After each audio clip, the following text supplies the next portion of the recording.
just how you live. It's we don't. It's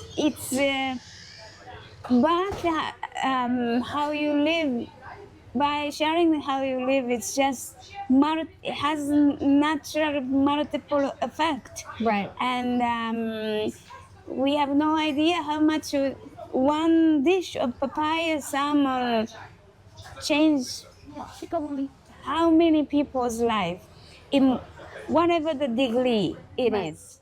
Yeah. Hi, I'm Patricia Kathleen.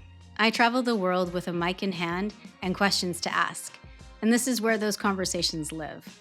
My guests and I get into everything: work, identity, creativity, purpose, the big stuff, the messy stuff, and the stuff that actually matters.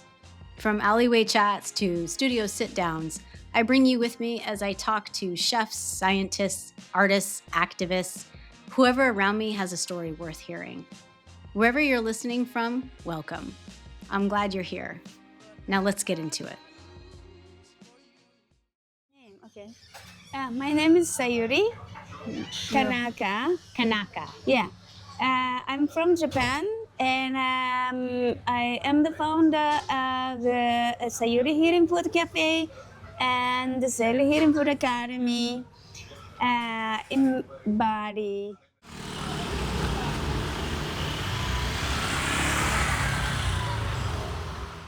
And my role is I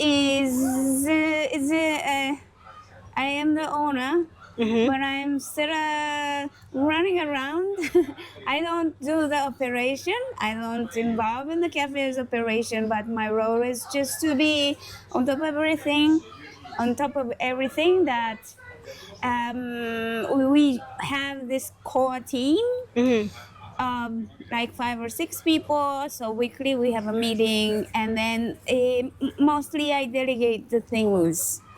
But then you're at everything. Like last week when I was here and I was doing some B-roll of the cooking class, they said she sets up like Japanese nights and she does like all of these things. And they were like, she comes to everything. They're like, she's always here and always doing things, but you delegate like some of the admin work to other people. I want to delegate as much as possible, but I'm still involving a lot in academy. And I teach, but not as much as before. Right.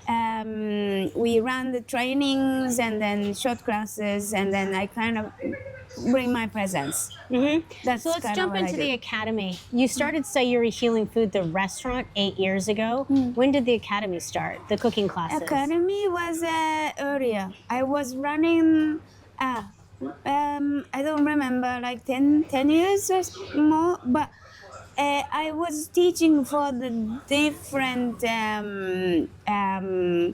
chef training before.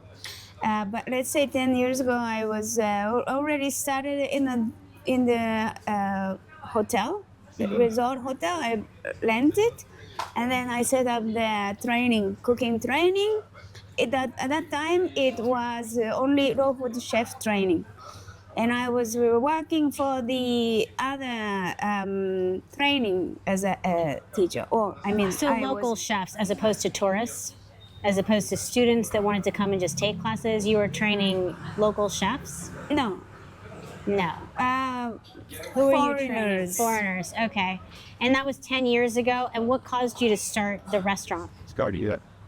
Well, I was cooking for all my life. So it was a very natural evolution. I was in my 30s. I was cooking in the retreat center, yoga retreat center, chefing.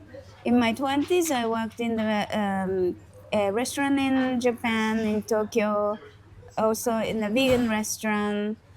That's evolved into doing raw food in the yoga retreat center outside of Japan. And then I did in India for 3 years. And then after that, I came to Bali, and then I worked for the yoga teacher training to prepare for the raw food. And that's evolved to do the raw food chef training within the same company. And then I stepped out and then created together. I was that was my partner at that time.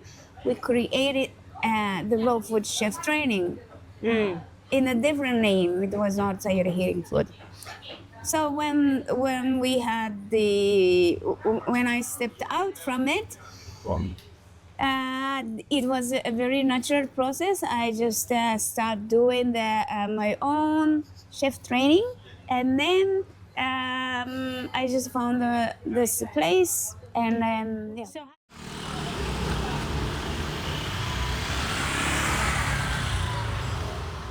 how did you choose the location? Was it just what was available, or did you have specific parameters that you wanted? You have multiple levels and different areas people can eat. Was that something you Good looked question. for, or did that just happen? Well, the place chose me. Ah, That was super clear when I came in. Okay, I take it. I didn't have any agenda or plan, but I wanted to create something that people can hang out, like my friends can hang out and have good time. That's like the initial intention. And the cooking is what I do, so yeah. so how much of this was here, and how much did you have to build? Did you build any of these structures, or was all of this here? So initially, it's completely transformed compared to the beginning. And this restaurant space was completely empty, but there was a building. So we're still using the same building. It was a jazz cafe. It was a legendary place. People knew this place for jazz cafe, and this street was jazz cafe street, and that's how people remember. So that has that energy, you know. Yeah. But it was completely empty. There was some small ballet, like a little hut in the garden, and then academy was not didn't exist. There was a small toilet here, and then the kitchen now is like going all the way up to here, but there was small kitchen over there, and the outside area office was there. So we kind of transformed this kitchen and an office.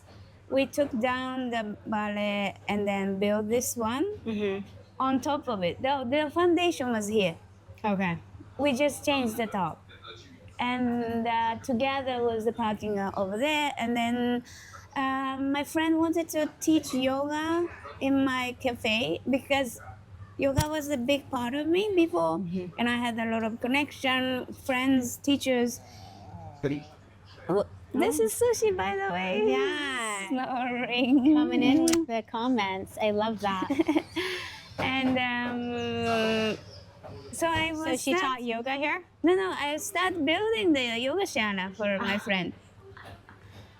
And then at one point, that was at the foundation, I had a little trouble with the place where I was running the chef training in the hotel. And then that made me realize, oh, I have to teach at my place. So then it's just transformed into the academy. Yeah. Although we still run yoga sometimes, and then so it's a multi-functional space where you open the closet, you will find the fridge and the sinks and shelves for the cooking course. But when we close, we have kirtan and then all the singing activities. We also have dance and then yogas. And Back in this room. yeah, That's yeah. so cool. And then the front room, you host like a lot of different events at nights and things like that as well, different Yeah. series. I wanna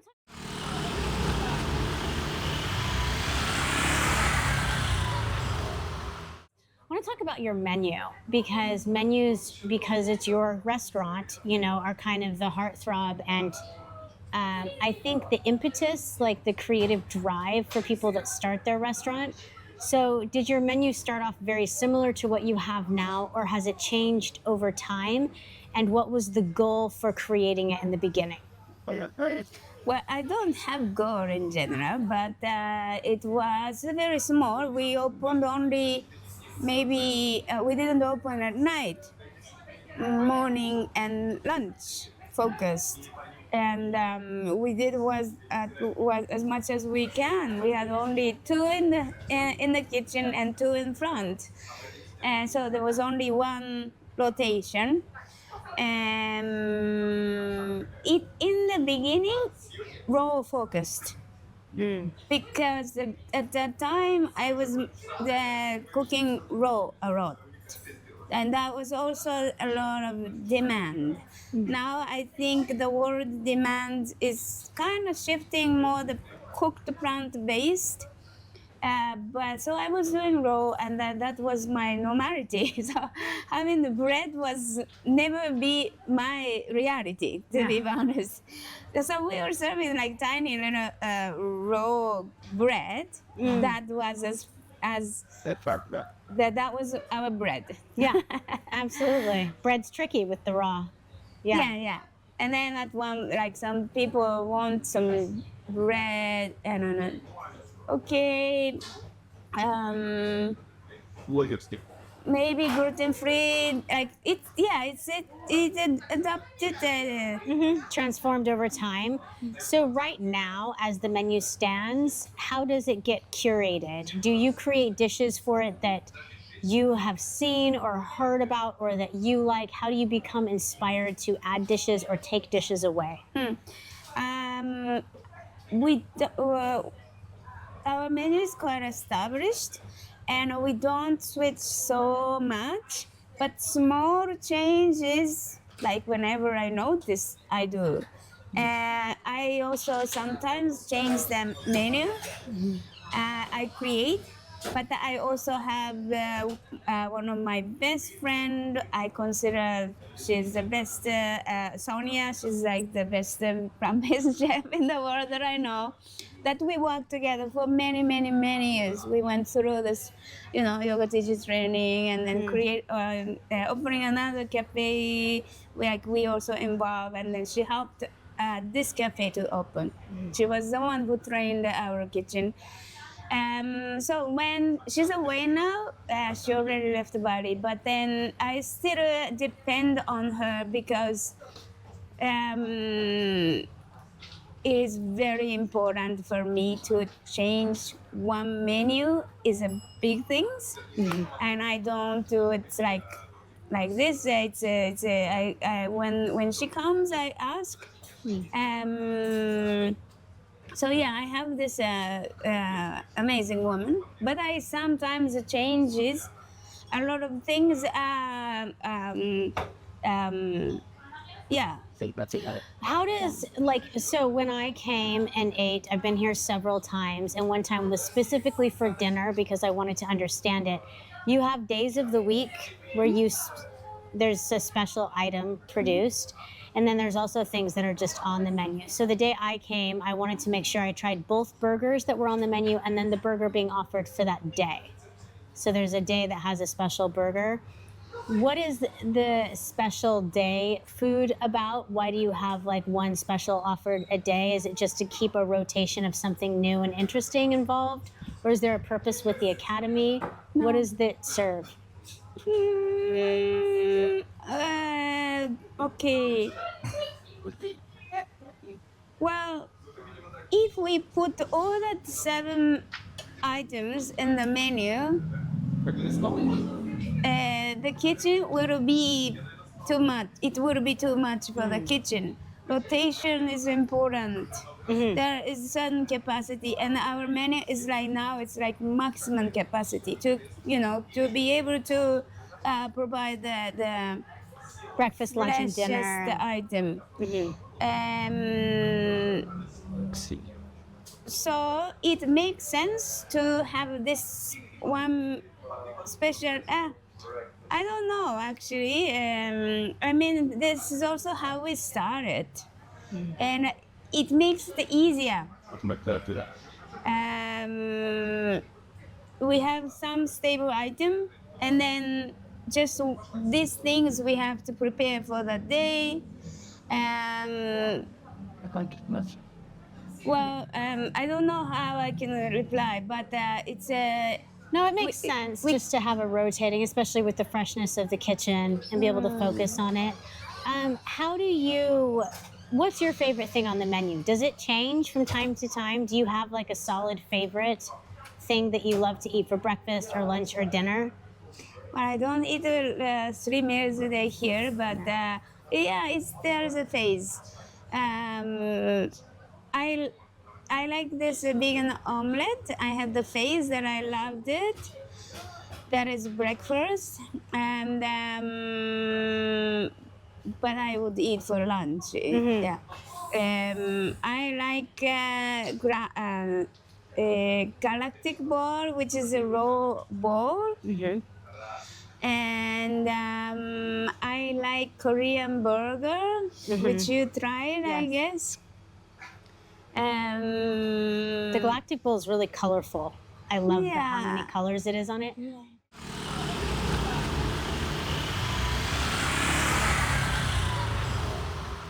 Tell me something. If you have done cooking in Japan, India, and here, what is the different vibe that Ubud and Bali, and particularly like Sayuri healing food, has as compared to the vibe in India when you were there, cooking, or in Japan?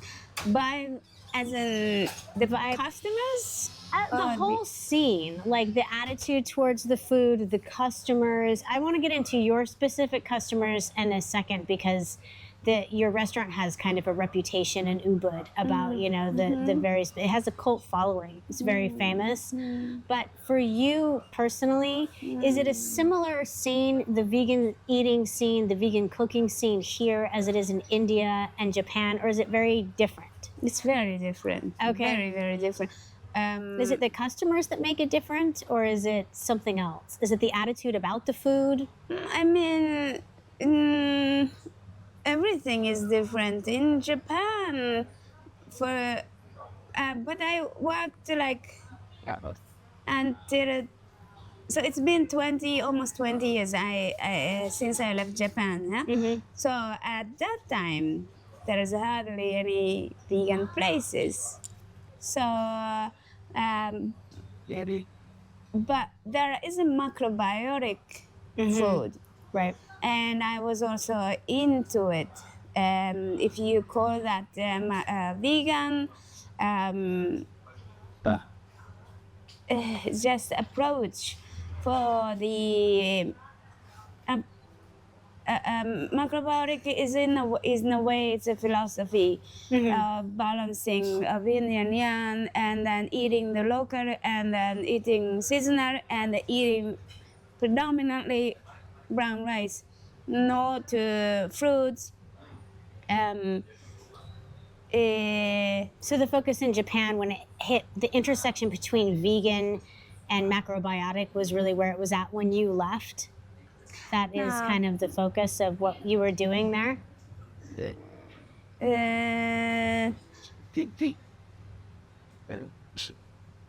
What I was doing, I studied macrobiotic, and then I worked in the vegan restaurant.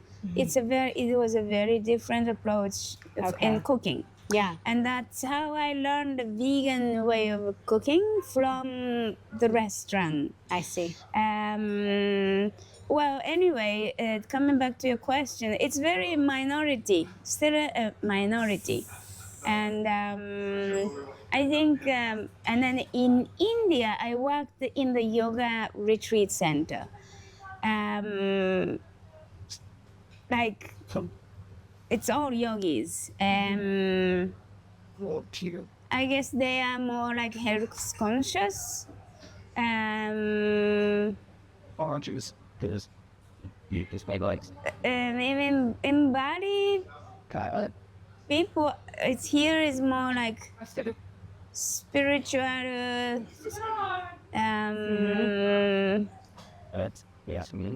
They call it like festival. Yeah. Every day is spiritual festival. Right. Would you say that the majority of your clientele, your patrons, are that same kind of spiritual festival going person? I think so. Yeah. I mean, not necessarily. I think there's a lot of tourists too. But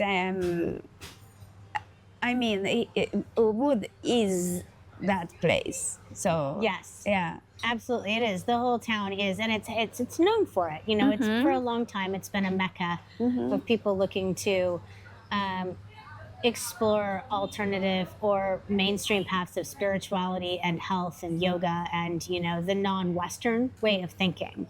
So even though the island is predominantly Hindu, I think there's a lot of other things explored outside of that in Ubud. When you look at your menu, do you think about, do you look at the figures, like what sells, what's selling the most, and go from there? I always talk to people, all my vegan interviews, about, like, I call it the avocado toast revolution that happened, like 15 years ago. It was like K-pop. When it hit fast and it didn't go anywhere. And every single restaurant that didn't have avocado toast immediately was like, we got to get avocado toast on the menu. And the birthplace was California, where I'm from. Okay. And so I saw it take over immediately. And so I'm wondering if there are other things in Ubud, like trends, food trends that come or go in the vegan food scene that you've seen. And if you incorporate those in your menu, or if you just kind of keep it what you like to do. Like, do you look at food trends, like the avocado toast trend, or is it? Yeah, I do. I mean, I. So for me, when we started the banana flour fish taco, Yeah. that was trend. We started a year ago, and now everybody does. And papaya salmon is a trend. Yeah. Vegan salmon is a trend. We started, I don't know, like long time ago. That was super new. I guess no one was doing it in our area. Everybody does now. So yeah, we follow also the trend. Yeah.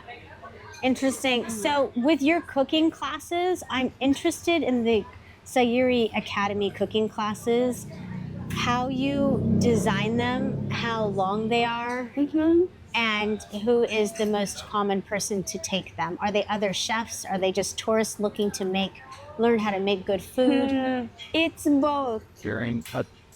We also had like 30 years experienced chef. Took the raw food chef, and then two of them actually, both 3 years, 30 years, and they just absolutely loved it. Yeah. And inspired. At the same time, a lot of people just take it as a curiosity, just because they like food, or simply just they want to add some healthy food in their diet. How long are each of the classes? The main training, which is raw food chef training level 1 and vegan chef training level 1, 13 days. It's a good amount of time Yeah. for people who are sometimes blazing through. How do you find your like junior instructors? You teach some classes, but how do you find the ones that teach the other classes?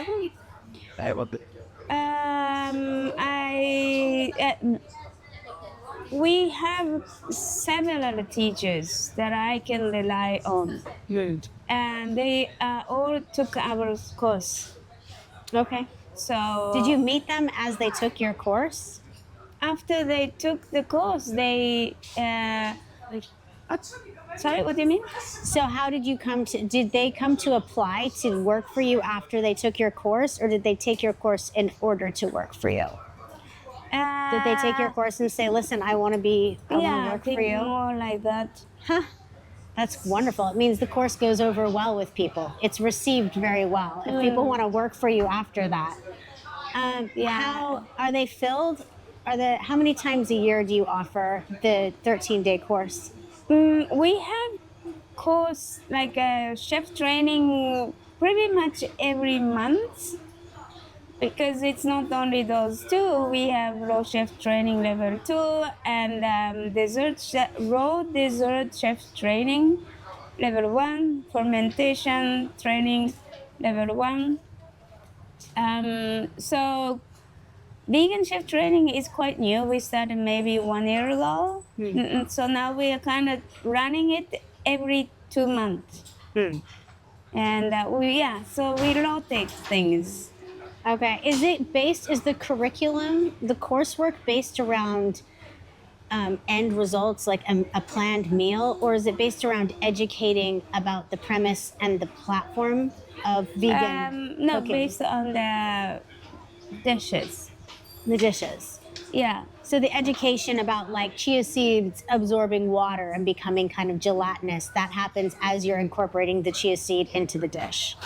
Like, do you educate them Yeah, as we to educate different? that Okay. for sure. That's interesting. We educate that, but we teaches a lot of recipes. And it's also a lot of the dishes that you can eat at the cafe.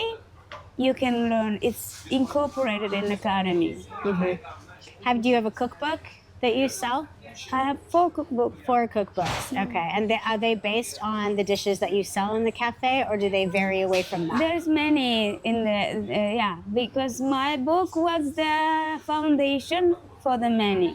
I did this book before I opened, so Okay. A lot of people do that in reverse. They write the Right. book after the menu, but you made the menu off of the book. yeah, because I was cooking for all my life, and I was already established with Yeah. with the signature dishes that I create, I guess.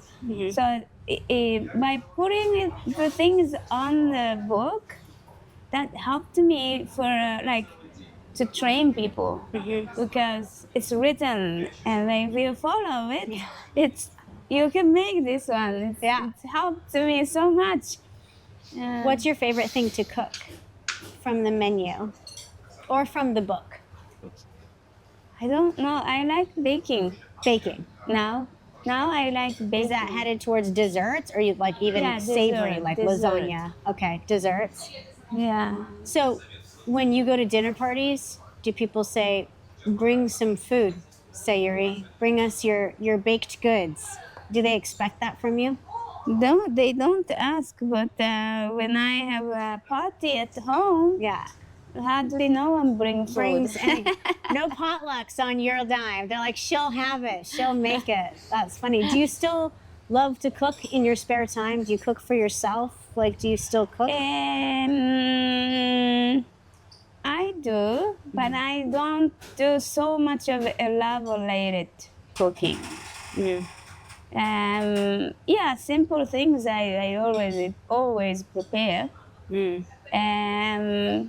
Sometimes I get into experiment for the cafe and then for academy, and then I started doing like complicated things, but otherwise I do very simple things.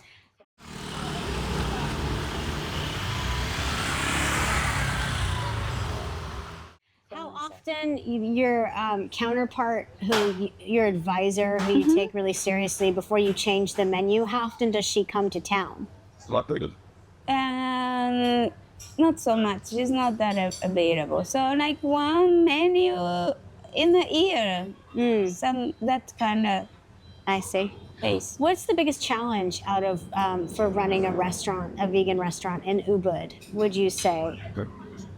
Is it like delivery times? Is there ever a shortage of tempeh? You know, like what is there something that's kind of always a little bit of a challenge?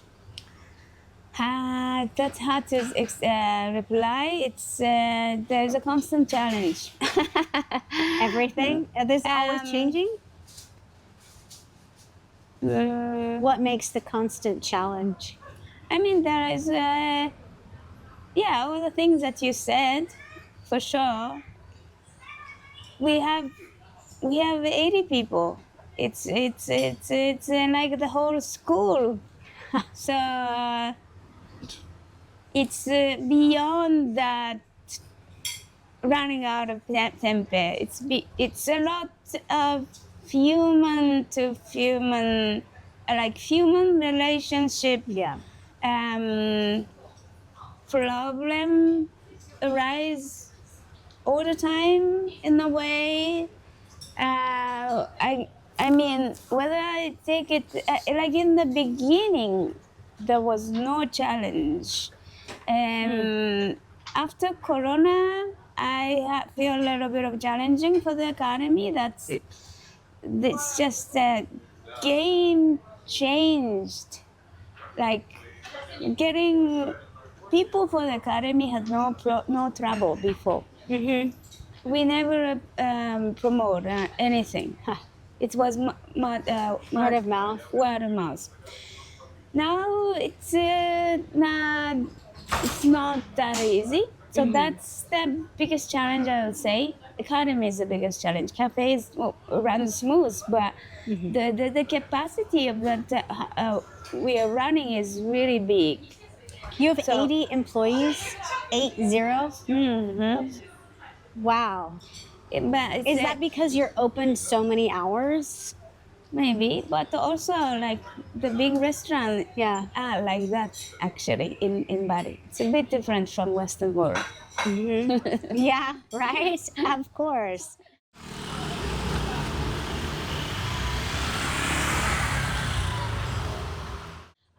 Would you ever open another one, or is it because this one is such a massive endeavor? It's like, no.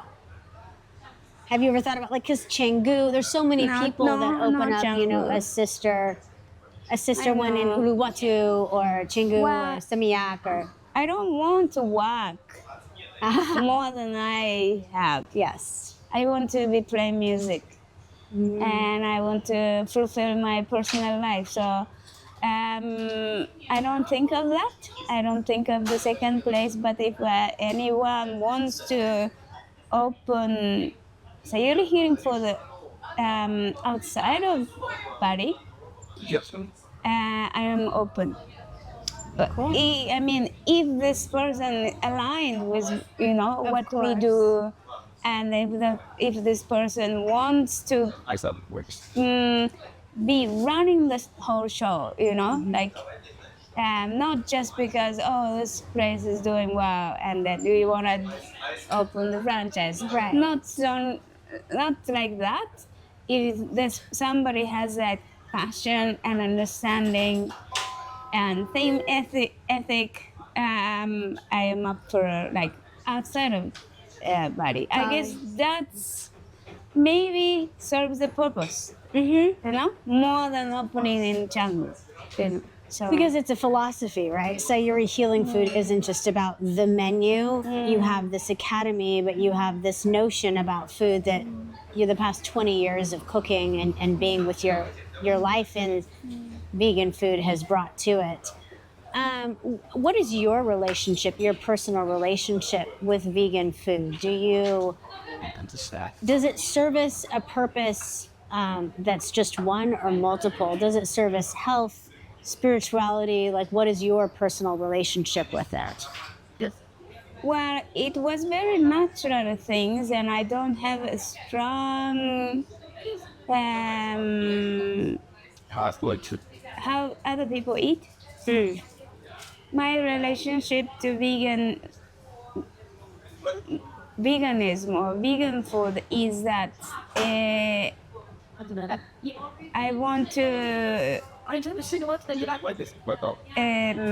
It's not only about the food, but I want to be welcoming people, whoever it is. So meat eaters are welcome to, and they don't have to. They can enjoy this food, and maybe that's gonna inspire them when they go back home, and maybe just gonna be curious about what's the vegan food, and that's lead this person to be curious about how it can be healthier. Yeah.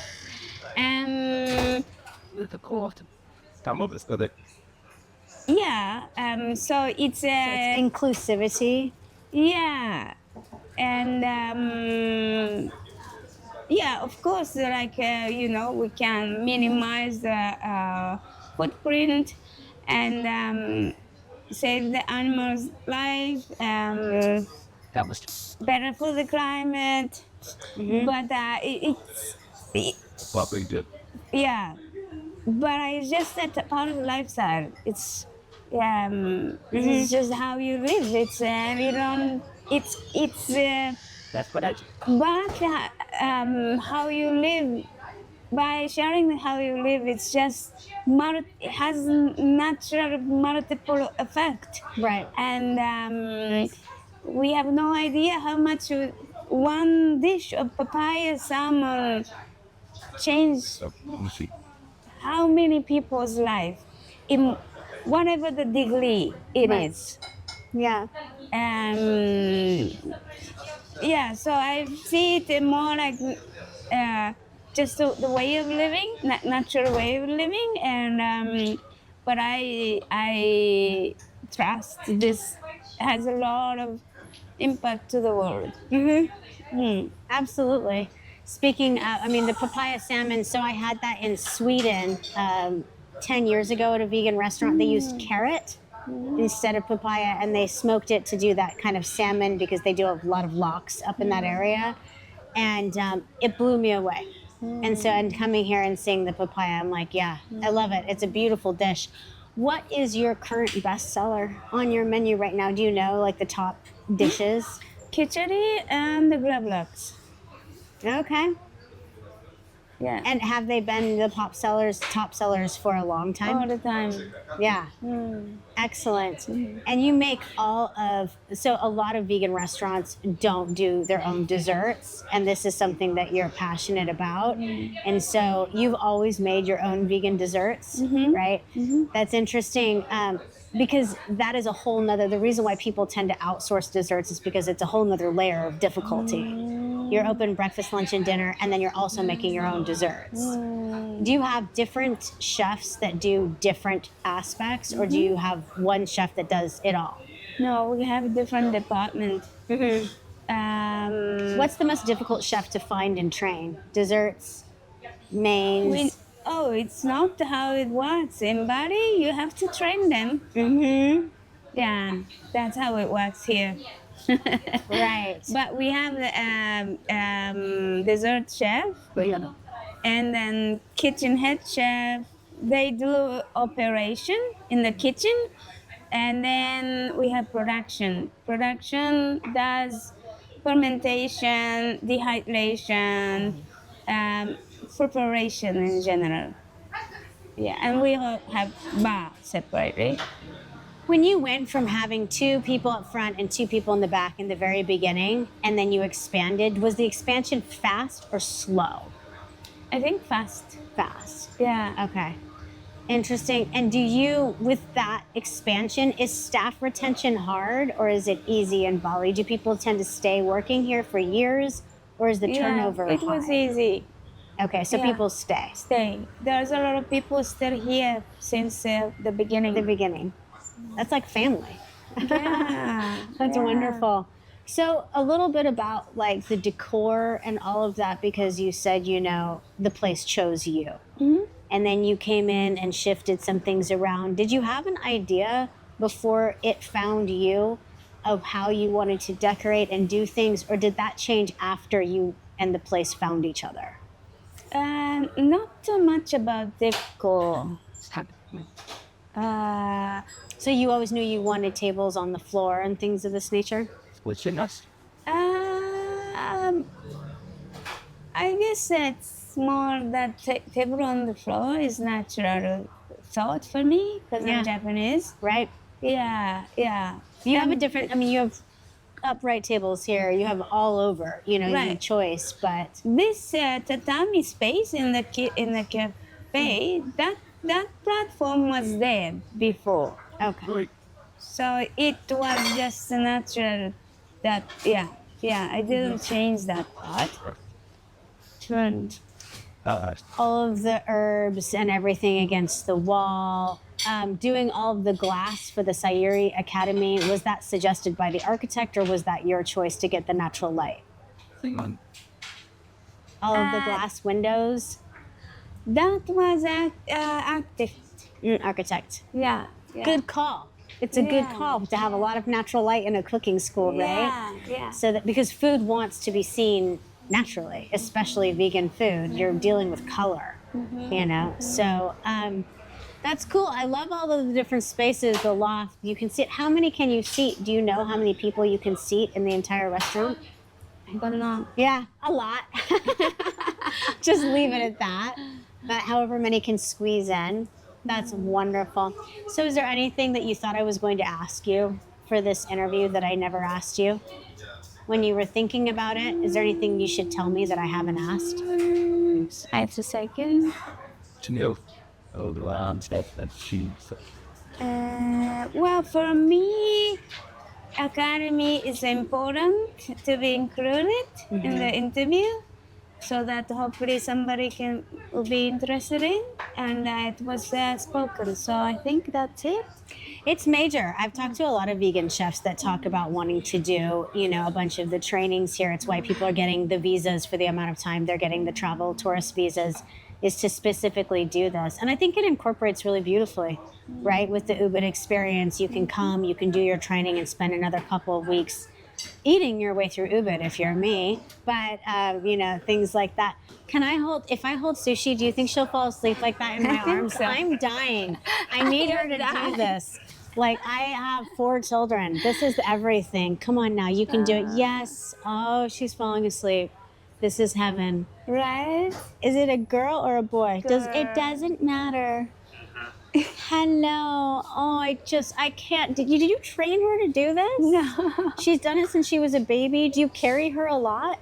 I do carry her a lot, but it's more recent. For the last 6 months, she starts sleeping daytime more. She's a napper. Mm-hmm. Do you take naps? Did she learn this from you? No, I don't. I don't either. But I would kill to have a dog like this. This is everything. You get so used to carrying a child around and you just miss it. Sushi and I could just hang out. This is so awesome. And the face, I mean, I can't. Right. Doesn't it bring you joy? The pug face is just like, oh, I love it. It's so great. The Academy is cool because I like the way that my problem with traditional culinary schools in the West, all right, that's all I know of, like the, Culinary Institute of America, let's say. The structure from when I last looked at the outline of how they are introduced and they cook, it felt more academic than based on food, and I understand there's techniques, there's knife work, there's this, there's that, but you're dealing with something that people encounter visually, they taste. It just feels like the method of learning is too old school, and it should be introduced around a dish and what speaks and what notes you're hitting and things of that nature. And when I got the B-roll of your cooking academy, and saw that you were just coming up with like that one dish for the moment and explaining things as you went along through that, like you explained that soy milk had the binding agent in it. I can't remember what it's called. Lecithin. Yes, and you said that's why we tend to use soy milk. You can use others, but this helps it more. Learning that while you're learning the dish helps it cement. I retained that information because I was watching you build something as you gave it to me, and so I just think it's more inclusive. It seems like a more current day way of learning to cook. And so I really liked it. It was beautiful. Yeah, it was very cool. How did the students' cakes turn out that day? I think she loves me. I think it's mutual. dog sir. I'm so in love. That day, was everyone happy with the way they turned out? Yeah. What did they do with the frosting? Blew him away. So we've been cooking vegan desserts. I cook and he bakes. Okay. So the sweet stuff is for him. Amazing. And we've struggled with vegan frosting for years because a lot of recipes in the West still want you to use like horrific, like vegan margarine or vegan things, and it tastes awful. It doesn't taste good, and yours was so amazing. Did you come up with the puffed grain as a thickener, or? It's common in Japan, actually. Okay. Yeah, it's a macrobiotic way of making thick cream. Okay. So I took it from it. It's brilliant.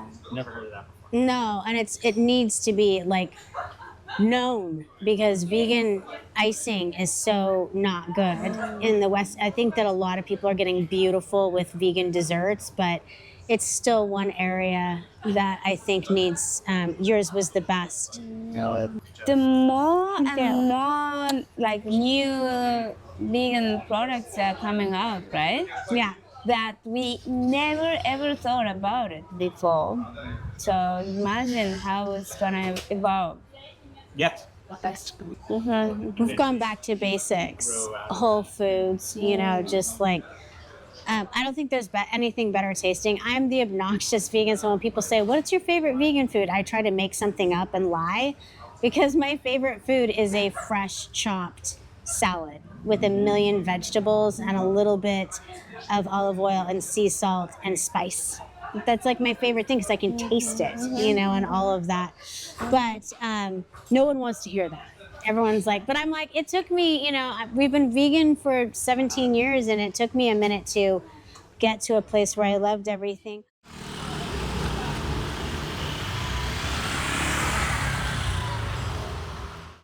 Hello. Oh my word. Does she go everywhere with you? Can she ride on the scooter? Yeah, but there's not many places allowed the dog. Oh. If it's outside, it's okay, but if it's inside, no. So, but whenever I come here, I take advantage of bringing her.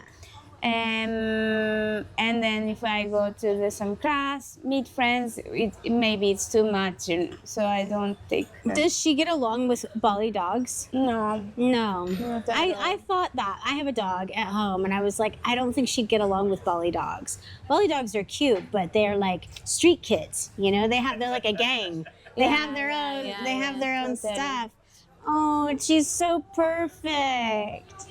Yeah, she wants to be friends with everyone, but then the dog gets annoyed with her somehow. Oh, because she's so pretty. Yeah. That's she's Perfect. stinky. So is Bali it for you? Do you think you'll be here forever? Is this I your don't know the place? forever, but Well, that's I'm a- happy. Happy here. Well, And you've lived here for 10 years? I lived here for 15 years. 15. You have an intense community here. Like, Yeah. So sometimes, I mean, a lot of people once feels like, oh, I can't do this anymore. You know, there's a phase. Yes. For sure, because it's super intense, and then it's just constant changing energy. Yeah. It's so tiring. The more you get older, I think that's like it gets tiring. That's why this place would attract a lot of young generations where people want to meet people and do something, looking for the transformation constantly. Yeah. This constant energy is my stuff. too much. Mm-hmm. But I just don't find other place that I would like to be. Yeah. It's so comfortable to live here. Yeah. It's easy. It is easy. I mean, I think if you can handle, like you said, the constant change and find your own consistency, you know, your own community. Yeah. I can see that. Life for me, you know, I only live in Bali like 2 months out of the year. And I forget how easy it is to live here as compared to every other place in the world I live throughout the year. Every place has its own benefits. I love Saigon, you know, I stay there a lot, but it's a lot of energy. It's a city. It's a you know. So, but this place is I just need to give her exceptionally easy. water. Oh yeah, too thirsty. She's Yeah, because it's pug. yeah. Are you thirsty? Yeah. She's worried about you. Say, I am thirsty. and it's a camera. Are you gonna go get some? I know. So I'll be interviewing Sushi today. How do you feel about me and vegan food? Okay, I love it too. Okay. Seaweed on the outside. Ooh. Oh, This is a very, very spoiled dog. It's very privileged. You're like feeding her out of your hand. She will never love anyone like she loves you, ever. Sayuri's human food for dogs. Yeah, that's so funny. Good? couple. This like, and No. then All right. I'm coming back as sushi in my next life. I just want everyone to know. And I really hope my person is someone like Sayuri. Right? Yeah, we should talk to you. Thank you so much for talking with me. Yeah. I appreciate it. Absolutely. And I appreciate you, Sushi. Oh my God. No, she was extra. This was a gift. Yes. Thanks for listening to Borderless. I hope you enjoyed this conversation. If you liked this episode, please subscribe so that you can continue to hear fascinating conversations as I continue to wander the globe. You can follow us on Instagram at borderless-podcast or head over to our website, borderless-podcast.com for more info and updates. This episode was produced by Patricia Kathleen Productions, and a special thank you to the team that makes it all happen: Cherie Ternate, Emma Baker, and Finn Wild. Wherever you are in the world, I hope our conversation made you feel a little more seen and connected. Until next time, take good care.